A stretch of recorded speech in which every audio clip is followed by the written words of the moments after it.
What's up, guys, and welcome back to the Bartender Hideout. Here for yet another episode of the Cocktail Countdown. Today we are here for probably the most boozy of them all. We are here for episode number 49, and I know you guys have been waiting for this one. It's the Long Island Iced Tea. Um, and obviously, when I talk about the number of episodes, we're talking about the Drinks International Top 50 Most Popular Drinks of 2020. And obviously, when I say we, I talk about the old man and myself. He will be telling you guys a little bit more about the history in a little bit. And afterwards, I'll be making the drink and showing you how it's served. And obviously, I'll be having a little sip myself. But for now, let's kick it over to the old man.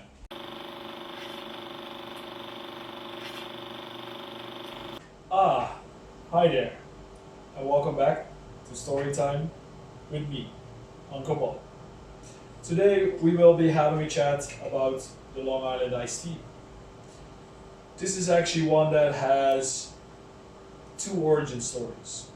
So the first one, it comes from around the 1920s when we were full on in the Prohibition era, and there it was created in this community called Long Island, in the middle of Tennessee, in Kingsport to be more exact.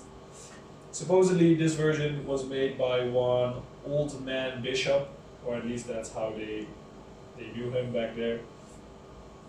And this version was actually, or included maple syrup and whiskey, so nothing like the classic Long Island as we know it. Talking about that story, which is a little bit more of the credible one. This is about Robert Rosebud Butt, and he created supposedly this cocktail in 1972. Um, he entered it into a contest of triple sec, where he had to create a cocktail with triple sec at least, and there it became an instant success, or at least for a little while.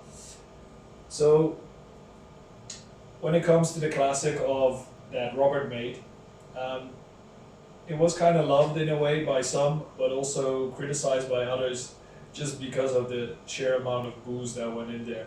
So obviously you could get some frowns on that one, but for the real alcoholics, they was really loved it back in that day. Also, when we talk about the name, there's a lot of misconceptions about that one. The name is actually derived from the visual similarities with an alcohol or non-alcoholic iced tea in a way.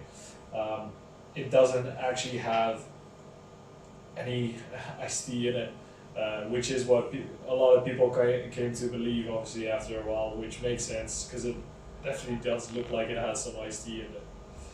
This cocktail, either way, is dangerously boozy but refreshing. Who is also dangerously boozy but refreshing? It's good. Let's throw it back over to you.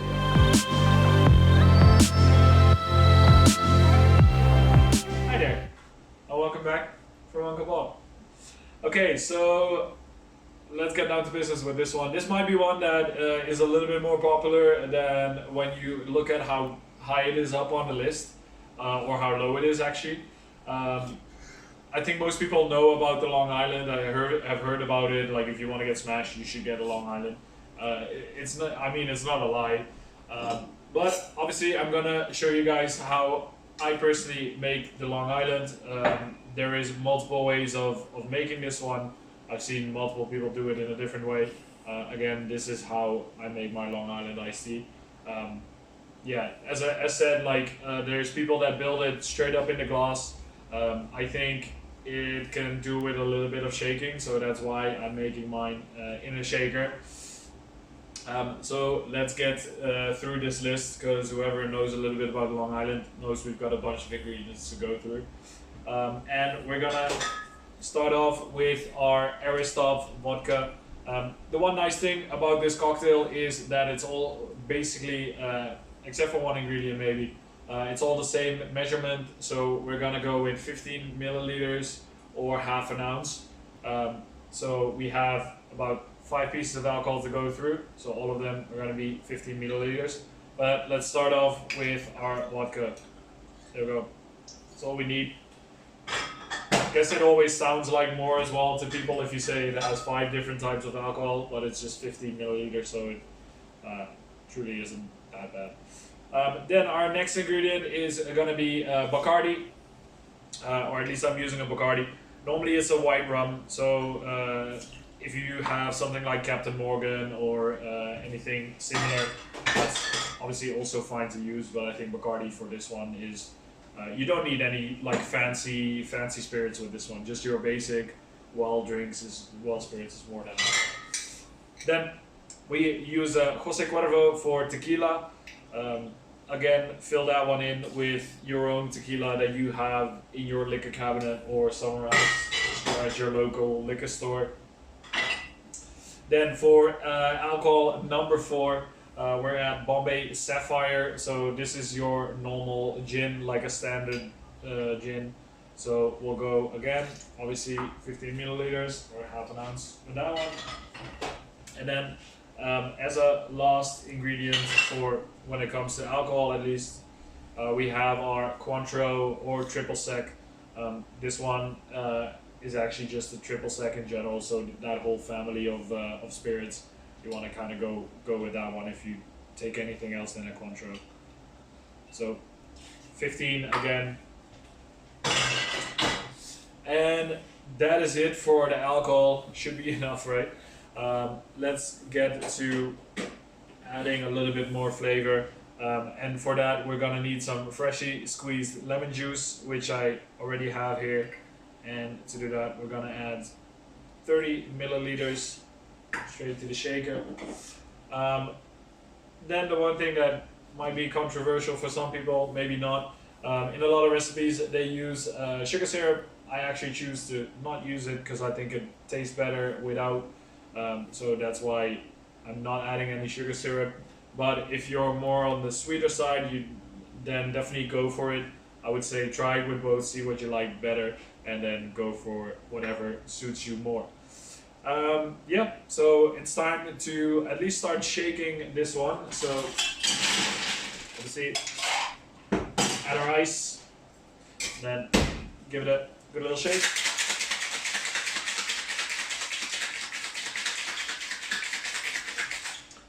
Make sure we really mix those ingredients together and obviously dilute it, as I've been saying in so many episodes. That's like the key that we want to be doing here. And then we're ready for some ice in our glass and to get whatever we have in our shaker right now into our glass. And that is a perfect color if you ask me.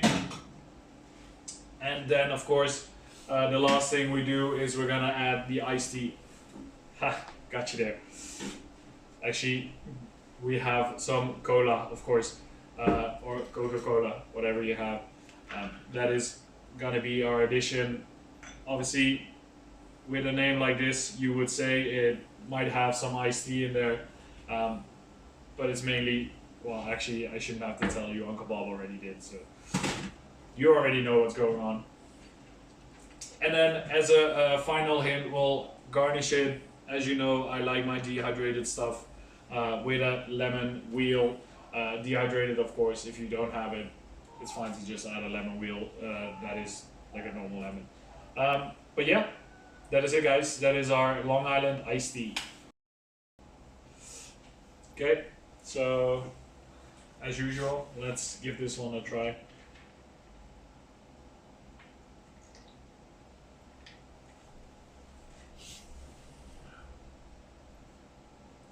Yep, I see where the trouble lies in this cocktail.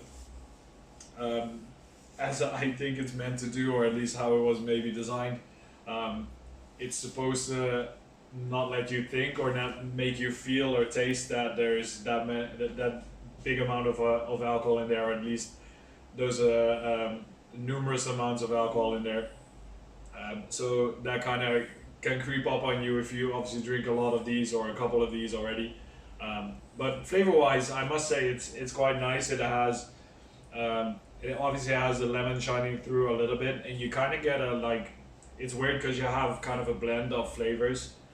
There's not really one that stands out, which kind of makes sense since everything has equal measures. Um, but it's still, you would say that like tequila would be a little bit stronger than vodka in taste. But for me personally, with this one, it's not really that outspoken in a way. And I think it also really helps that I didn't really add that much or not any at all actually any sugar syrup, because I think it starts overtaking a lot of the time. So I think as it is, it's actually a really nice cocktail, and I'm in a way a little bit surprised when I look at how popular this drink is. That it's only on spot number 49. I think even the year before it wasn't even on this list. So it's interesting to see that even though a lot of people know it, it's apparently not that popular of a drink. So people might stay away a little bit from it because of all the stories.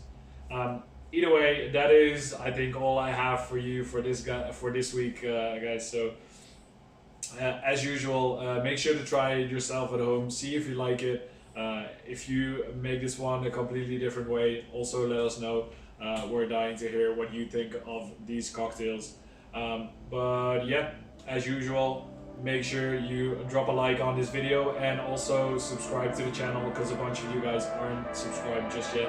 And yeah, I guess I'll see you guys for the last episode next week. Ciao.